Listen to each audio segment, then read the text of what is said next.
Hello, and thank you for tuning in to our Mayor's Update this month. As always, we have a lot of important information to share with you, so please feel free to share this video with your friends, family, relatives, and anyone else who you think might find this information helpful over the course of the coming month. We have a lot to go through in terms of events, and basically spring has sprung here in Gardner. While it still might be a little chilly here and then, you can tell things are definitely starting to pick up here in the community now that the snow is just about all melted. So while we're on the topic of spring, we're going to start off by reminding everyone that the flower pot sponsorships for the downtown area and the South Gardner Village Center is now open. You can save up to $50 by submitting your flower pot sponsorship early. So if you'd like to sponsor a flower pot, you can be any individual, any organization, any business, really anything that can sponsor a flower pot. The early bird offer goes until March 31st.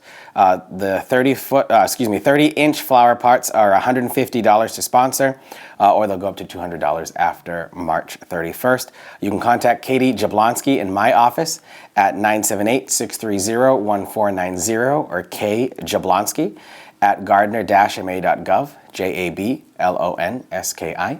And you can sponsor that way. The forms are available online, and there is an online payment option as well, so you don't have to write a check and mail it into City Hall. So if you'd like to reserve your sponsorship, please feel free to do so. We have 85 pots that are going to be going out around the city this year, and the Flower Pot Committee that oversees those is already gearing up and getting ready for the season there too. So if you'd like to sponsor a pot this year, please feel free to do so. More information will be coming up within the next month, so we'll talk about it in the next update that we have on the annual downtown banner sponsorship program for people who'd like to spruce up the downtown in a fun way while advertising for your business in a very unique way. Just as a reminder and a heads up, the Gardner Farmers Market is going to be coming back to the Waterford Street Community Center again this year. This will take place on May 17th at 9:30 a.m. over at the former Waterford Street School site. This is something that is done by a group of volunteers who puts this together each and every year. So I do want to thank the Farmers Market Committee for the work that they're doing on bringing this event back. It was very successful last year. We had over 1,000 people at each event and took in around $8,000 per event for our local farming economy. It's great to see Erica Bossi and her team really invest in our local economy that way. And while we're on the topic of farming, I want to thank in a particular way Ann Yeagle from Growing Places for showing the North Central Massachusetts legislative delegation the work that's being done over at the Waterford Street School site at their new food processing center. For those of you who may be unaware, the city signed a lease with Growing Places for the kitchen space at the old school.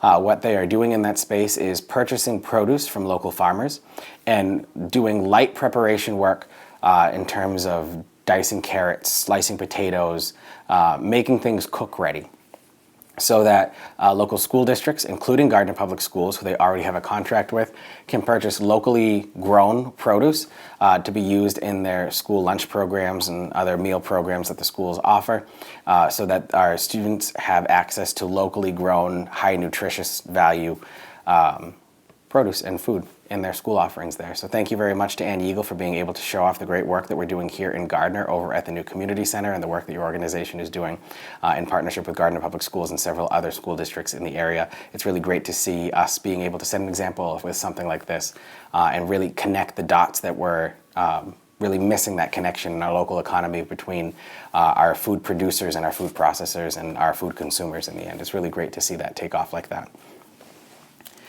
Just as a reminder from the city clerk's office that dog licenses are due by March 31st. They were mailed out on the bottom of your city census form. So if you haven't submitted your city census form yet, you can do that and check off the dog registration stuff at the bottom. This is something that does have a fine by state law to it if you don't register your dog by that March 31st deadline. So do make sure you get that into the city clerk's office to avoid any fines, penalties, or anything like that, and just quite frankly the headache that comes with it. It is free to register your dog if you are over the age of 70. If not, the costs for your dog registrations are available on the city clerk's website. It is different if your dog is spayed or neutered versus not. So that's why to verify the price that you have with your registration, make sure you check out the city clerk's website for all of that information. It is also included on the form that was included in the city census as well. While we're talking about dogs, we want to remind people of the upcoming Purple Paws fundraising event that'll take place on Saturday, April 26th from 9:30 in the morning to noon at Pulaski Park. This is an annual event that the Gardner Domestic Violence Task Force, the Voices of Truth, and the Gardner Community Action Committee put on each and every year, with the proceeds of this going to house the pets of victims of domestic violence. That way they don't have to worry about whether or not the dog is in a safe environment if they decide to leave the unsafe environment that they are in through the situations that they are in with the relationships that they have. It is supposed to make sure that the victims of domestic violence who want to get out of the situations that they're in have nothing to worry about in terms of their pets, who are a lot of times the support system that they have. So events like this really help alleviate that concern and make things easier for the victims of domestic violence in the area to be able to get out of the harmful situations that they're in. So thank you very much to Bernice Richard, Veronica Patty, and everyone who puts this event on each and every year. It's definitely something to look forward to, and I highly recommend you go and check that out. Again, that'll take place on Saturday, April 26th from 9:30 in the morning to 12 p.m. noon. The Greater Gardner Health and Wellness Fair, which has been a very popular event, is set to take place on April 24th from 5 p.m. to 7 p.m. in Perry Auditorium. This is about the third or so year that we've held this event here, so people can see the resources that we have to offer them in the North Central Massachusetts area. It's really great to see people come together and see all of the resources that are just in the backyard. And whether or not you need these resources now or not, it's meant that you know what's available, so that if you ever do need any of those resources, you know who to contact, you know it's there. And even if you don't remember the exact name of the person to contact or the name of the organization, you know you can reach out here in City Hall and be like, hey, I saw that person at the health fair. Can you help me get a hold of them? So thank you very much to Veronica Patty for organizing this event again this year for us here in Gardner. A little closer to where we are now, the annual Vietnam Veterans Day ceremony will take place on Saturday, March 29th at 10 a.m. Vietnam Veterans Day is a nationally proclaimed holiday to remember the sacrifices of our veterans who served during the Vietnam era. I'd like to thank Jim Benton and the Gardner Veterans Council for annually putting this event on. This will take place in front of Gardner City Hall at the Vietnam Veterans Memorial between the Gardner City Hall building and the Gardner City Hall Annex. And again, that'll take place on Saturday, March 29th at 10 a.m. Also on March 29th, the AED Foundation will host its 10th year anniversary Diamonds and Daffodils Dance at 7 p.m. at the Acadian Club. Tickets are $20 a piece, and all proceeds of the event go to benefit people who are local, who are in recovery.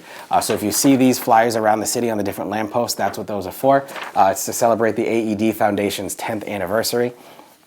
I'd like to say a special thank you to Michelle Dunn and the board of directors at the AED Foundation, who took a tragedy in the loss of someone who passed away as a result of an overdose, and really turned it into something that's changing lives each and every day through the work that they're doing with the AED Foundation, Alyssa's Place Peer Recovery Center, and everything in between, and working to assist, educate, and defeat the opioid epidemic here in the Greater Gardner area.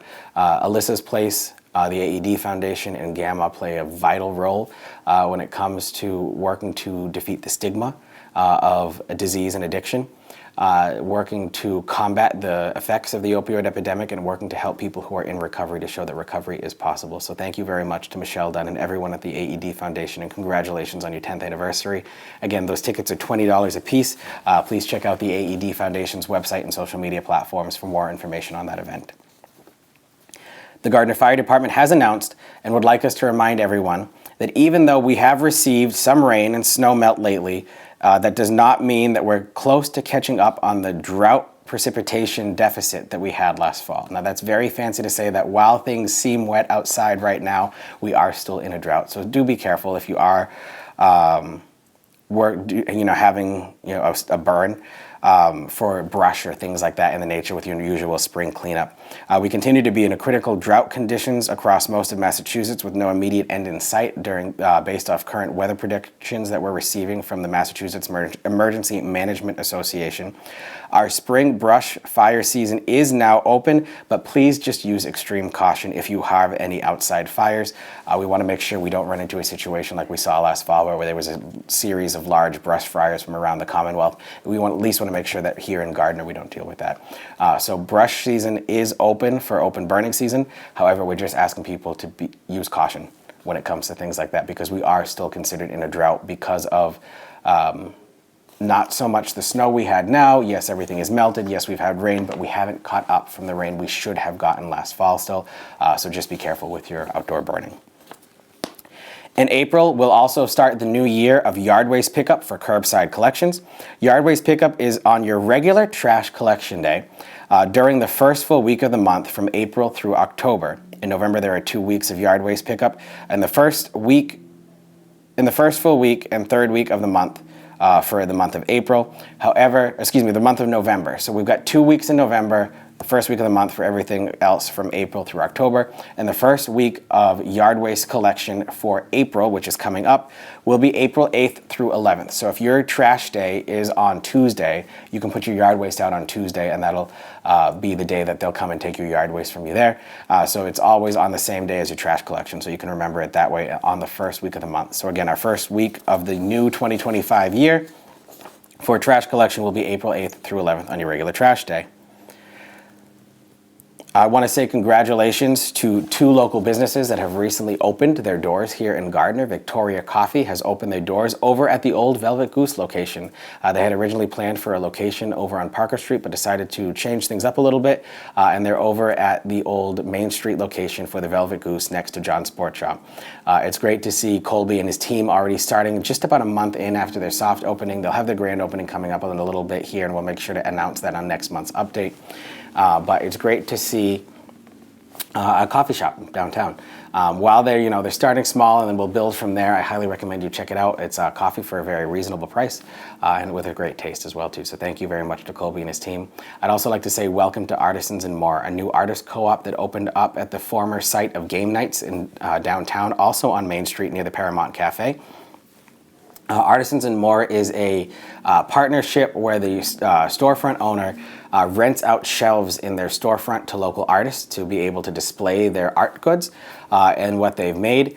They have everything from wall art to paintings to knickknacks to food, even with bakery supplies and clothing. And artists and local vendors can rent out a shelf and have their stuff there for a month and sell that to the public that way. So it's really great to see that kick off and have something like that here right in our downtown. So thank you very much to them as well for opening up here in Gardner. The Gardner Museum announced that their spring exhibit has opened. This year, the Gardner Fire Department is featured from 1 p.m. to 4 p.m. on the Gardner Museum's regular operating days. There's no reservation needed for these as well. They're starting their museum year with a display of photos and items pertaining to the Gardner Fire Department throughout the years, with an emphasis on the 1940s through the 1960s. Never before exhibited images from a rare collection of former Fire Chief Richard Aries are complemented by items from his own collection. The exhibit will run through from now until May 25th during regular museum opening days and hours. So thank you very much to the Gardner Fire Department for partnering with the Gardner Museum on that exhibit, and thank you to the Gardner Museum for featuring those photos as well. The Gardner Museum is also proud to present on March 27th at 7 p.m. the Chair City Oral History book series, which explores the first-hand stories of Nichols and Stone's factory workers. Community volunteers made those stories into small editions of letterpress printed hand-bound books in the Chair City Community Workshop in downtown Gardner between 2015 and 2021. The former workshop director and local artist Tracy Pouliot will discuss some ways that the furniture workers' stories and collaborative work done to craft the books by hand in the old-fashioned way, reflections on a completed project, and what was lost as one of Gardner's main furniture factories closed down. Audience members who worked in the furniture industry are welcome to also come and share their stories as well if you worked at one of the furniture factories that used to be in Gardner. The library is hosting a credit seminar for anyone wishing to learn a little bit about financial planning. This will be on Wednesday, April 2nd at 6 p.m. Join us for an informative seminar where they'll cover what credit is and how it works, how to build and improve your credit score, and why credit is important for your financial future. Learn all about credit with Ben Shipp, AVP Membership Relations Manager, and Megan Thomas, mortgage loan originator from All One Credit Union, formerly known as Leominster Credit Union. Also coming up soon, the Theater at the Mount is presenting Curious George and the Golden Meatball on Saturday, April 12th at 2 p.m. Join the inquisitive, lovable little monkey, Curious George, star of books, movies, and award-winning PBS television series shows in a delightful musical. With every swing and flip, George takes the audience through a fun-filled adventure which he learns more about Rome, meatballs, and the secret ingredient to cooking. A special sensory-friendly performance will also be held at 11 a.m. on April 12th. So that concludes just the general updates on things going on in the city that we've had in these updates. Instead of having a guest with us here this month, which we'll probably come back to do again next month, I wanted to run through something that we announced at the last month update, and that was the Williams Rockwell Educational Gift Fund grants. There was a lot of funding that was awarded, close to $209,000 worth of grants that went to enriching the lives of our students and their students' educational experiences here in Gardner Public Schools. So I just wanted to take a minute and run through what those grants cover, because this is still something relatively new. The first round of grants happened in 2017. Since then, we've had about $850,000, ballpark, it's a little less than that, given out as grants to our students and our teachers in our schools.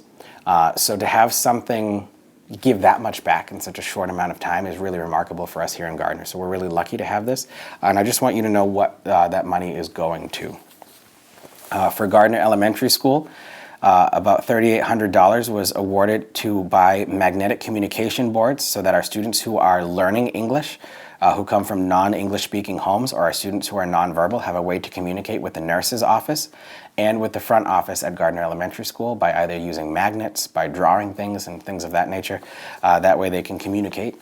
For Gardner Middle School, $20,000 went so that our students at Gardner Middle Schools in their 7th grade can go attend the outdoor classroom experience. This was formerly known as Nature's Classroom. This is an overnight field trip where students learn about bonding with each other, but also about the outdoors.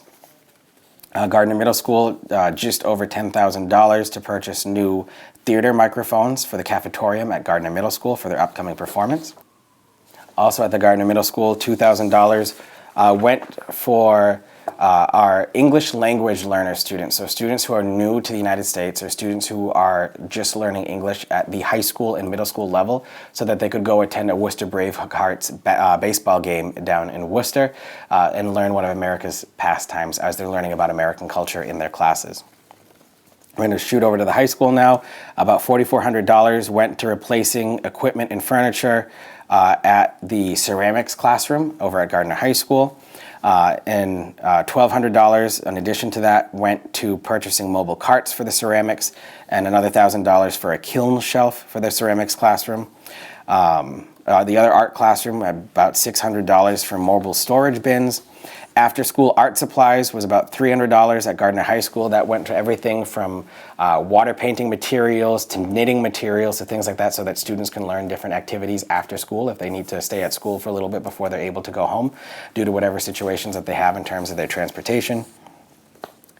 STEM kits for Gardner Middle School to help with their technology and science classes. A 3D printer for Gardner Middle School so that our students can learn how to use CAD and Onshape programs. Our 10th grade students are going to go see a production of A Christmas Carol at the Hanover Theater. That was about $3,600. We're over at Gardner Elementary School, enhancing fine motor skills and inclusive learning through sensory light tables to help our students as well. That was about $1,500.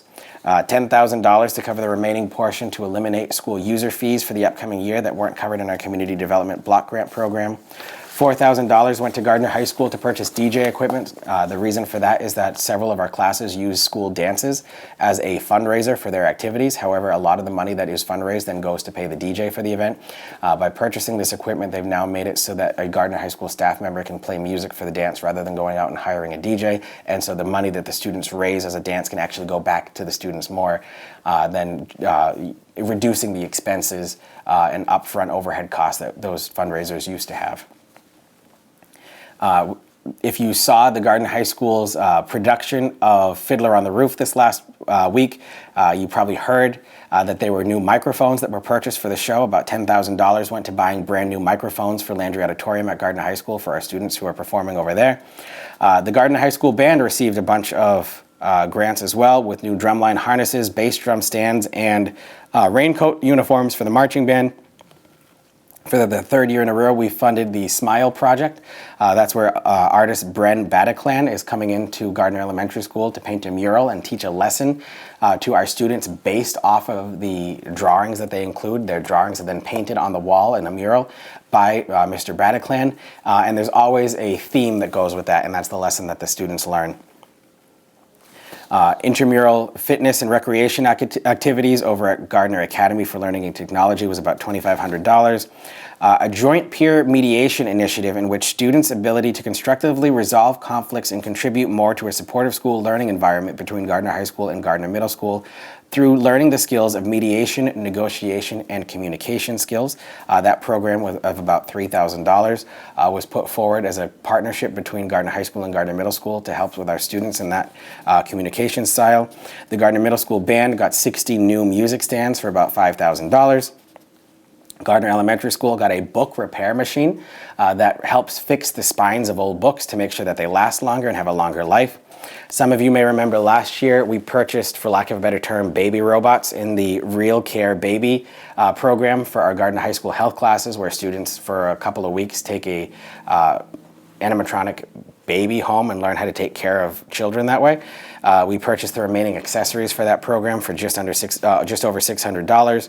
A new spotlight for the Gardner Middle School cafetorium, $4,500 in new instruments for the Gardner Elementary School band, $43,000 to buy a new fence for the outfield at the Gardner High School varsity baseball team. This allows us now to host district playoff games at Gardner High School, which does bring in revenue for the school district if we do host those district games, which we weren't able to do before if we didn't have this fencing.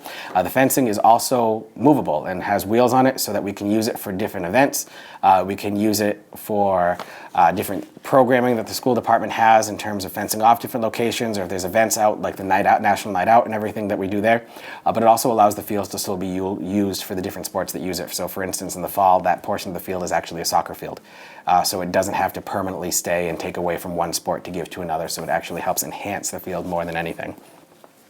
$16,000 went to buying a new mallet percussion for the Gardner High School band. That includes a new marimba, new vibraphone, and new xylophone. Middle school percussion equipment for the middle school band was about $7,000. Our Gardner High School Drama Club for about $13,000 is going to take 50 of our students to go see Wicked on Broadway for a day trip. Gardner Academy for Learning and Technology is expanding their STEM program as well with new equipment, about $2,600 for that one. Choral access to the program by removing barriers to access to material to give students a deeper understanding and engagement for the middle school choir for about $6,200. A museum field trip and a workshop in fine arts photography for our photography students at Gardner High School for $2,400. And then photo equipment for the students in the photography class at Gardner High School. There's a lot that went into these applications, so I want to say thank you to our teachers who did these applications and wanted to enrich the experience of their students in different ways. A lot of these projects add on to the experience and add on to the lessons that our students are learning in class. We talked about our students going to see A Christmas Carol at the Hanover Theater. Reading A Christmas Carol is part of the 10th grade English curriculum, so it helps take something off the page and view it in real life. Keeping our books to last longer so that students can have a more chance to read them. Our music and art program is expanding. Our sports program is expanding. This is really a gift that keeps on giving, so I'm really happy that we have that here in Gardner to be able to give out. If you have any questions on any of those grants at all, too, you can always feel free to contact my office at any time. That concludes this month's Mayor's Update. We're going to do a deeper dive into the budget next month as we get closer to our annual budget season here in Gardner. But we also want to remind people, if there's any questions on anything you see happening in the city at all, always feel free to contact my office at any time. We're happy to get you all of that information. Thank you all very much. I look forward to speaking to you again next month, and I hope you have a great day. Thank you.